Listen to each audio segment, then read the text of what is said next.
This is Ian Cameron for odds.com, and it's time for another NBA betting preview Friday, July 31st. This game tipping off at 4 p.m. Eastern, 1 p.m. Pacific. The Phoenix Suns and the Washington Wizards, two teams that are on the outside looking in when it comes to the NBA playoffs as this 8-game regular season gets set to begin in Orlando, Florida. We've got the Phoenix Suns laying 7 in this game, the total 225.5 in this matchup.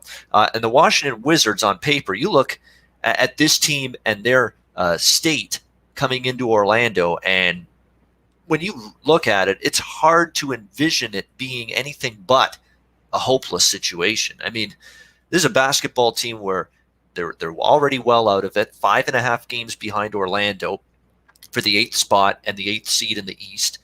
8 games left to try to make up that ground. Good luck with that. Oh, and you've got to do it with a shorthanded team. You're only missing your entire starting backcourt, John Wall, who of course has been out all year, and Bradley Beal, who is also not playing for the Wizards here in Orlando. Davis Bertans, a key cog for the Wizards in their front court, guy that chips in 15.4 points per game on average. He'll be unavailable. So the Wizards are just a team that's ravaged. They're not very good as they are, to be honest, with all hands on deck.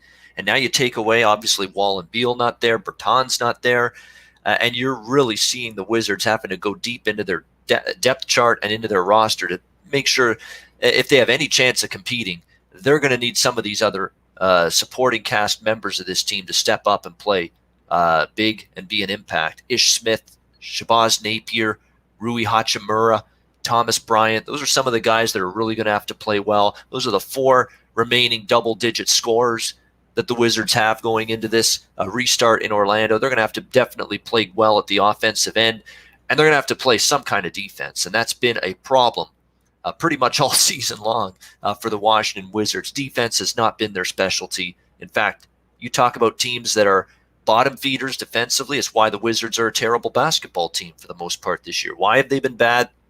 They have the dubious distinction of being dead last, 30th in the NBA in defensive efficiency. They've just not been able to get stops at that end of the court. They've been giving up easy baskets, uncontested shots, just not very good, not a great array of defenders on this team, allowing 1.184 points per possession. That's simply not going to get the job done.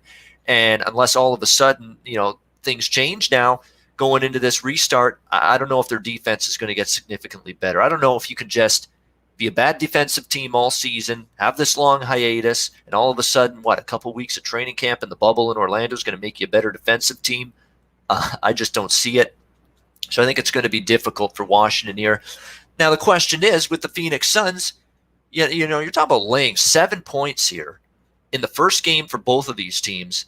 And it's not like the Phoenix Suns are world beaters. They had a great start. Everybody was raving about them early in the year. Remember, they got off to that unexpected, really, really strong start. And then, of course, they tailed off after that. But there is talent on this Phoenix team. The question is it enough to lay 7 in this first game against Washington? They're 6 games behind Memphis for that 8th and final spot in the Western Conference. So, they're going to need a miracle probably to make the playoffs.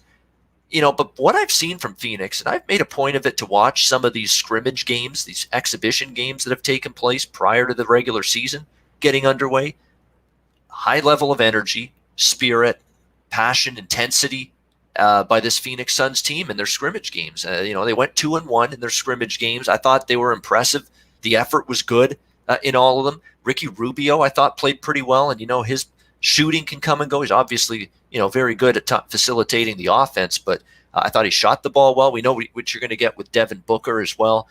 He's been outstanding all season long for the Suns. Best player, in my opinion, on the team. Both of those guys combined, averaging almost 40 points per game. The guy that was really a player that opened a lot of eyes during the scrimmages, Mikal Bridges.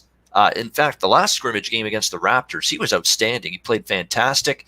And if he can step his game up, elevate it, bring that in the regular season as well, that's going to help this team a lot. DeAndre Ayton is showing signs of being a dominant starting center. He's still very young. He's still improving. He's still growing. But there's a lot to like about DeAndre Ayton's game. He's a double-double machine, 19 points, 12 rebounds per game. You definitely have to like that. The Suns going to be shorthanded as well. We can't just talk about Washington being the only team here in this matchup dealing with injuries and absences. Kelly Oubre still out with the knee injury that he suffered back in February. Was having a really fine season with the Suns, 18.6 points per game on average, 6.4 rebounds per game. Really good offensive player for the Suns this year. He's going to miss this game, possibly the first few games at least of the regular season for the Suns. So that's going to be a little bit of a challenge for them trying to overcome his absence. Dario Saric is another guy questionable for this game as well for the Suns.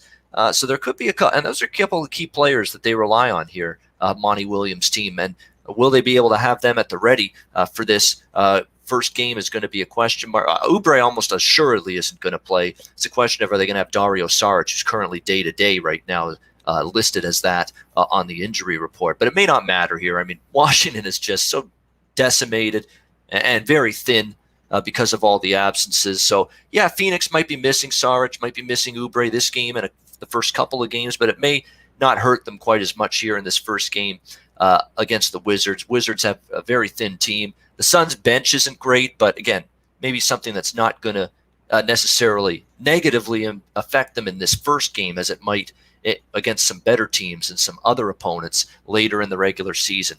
There's no doubt we understand why the Phoenix Suns have just taken such significant money in the last couple of weeks. The line has moved heavily in their direction. Remember, Phoenix opened -3.5 in this game. It's all the way up now to -7. You know, at -7, I understand everybody betting Phoenix. Totally understand it. But, you know, if you got in at 3.5 and 4, great.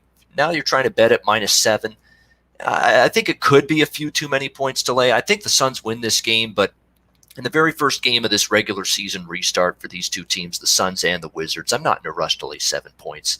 Not that many points in the very first game when you're just worried cohesion may be off, turnovers, shooting is just not there for that very first game. What I would do is if you still want to back Phoenix in some way, make them part of a money line parlay piece. You know, put them in a money line parlay. I think Phoenix and Orlando, that's a money line parlay that I actually bet a week and a half ago.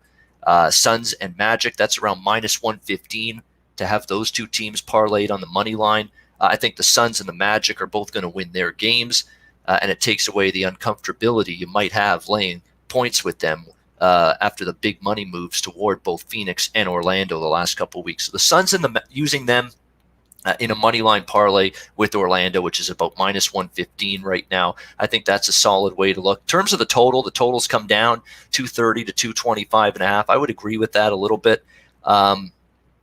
Even with Washington's bad defense, that was a very, very high opener. I think if you bet the under at 230, that's not a bad bet. 225.5.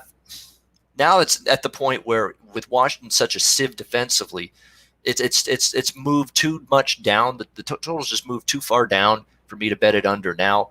I would pass on the total in this game. It's a tricky game. It's definitely not one of the games I have a stronger opinion on, but I think putting Phoenix in a money line parlay of some kind, that would be the way to go.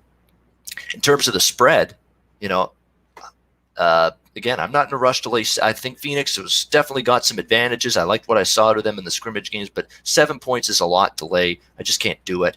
So at this number, if you got 3.5 and 4, great. I think you got a great bet, great number. I just don't love it at -7. Maybe you make Phoenix a money line parlay piece. That would be my advice for the Suns and Wizards game taking place on Friday. And that'll wrap up my latest NBA betting preview video for odds.com and the Odds HQ YouTube channel. Thank you very much for watching. I'm Ian Cameron. Make sure you're subscribed to the Odds HQ YouTube channel. Great daily sports betting video content. And check out odds.com for more sports betting content, videos, articles, odds. It's all there at your disposal to help you pile up the profits at odds.com. I'm Ian Cameron. Thanks for watching. We'll see you again next time.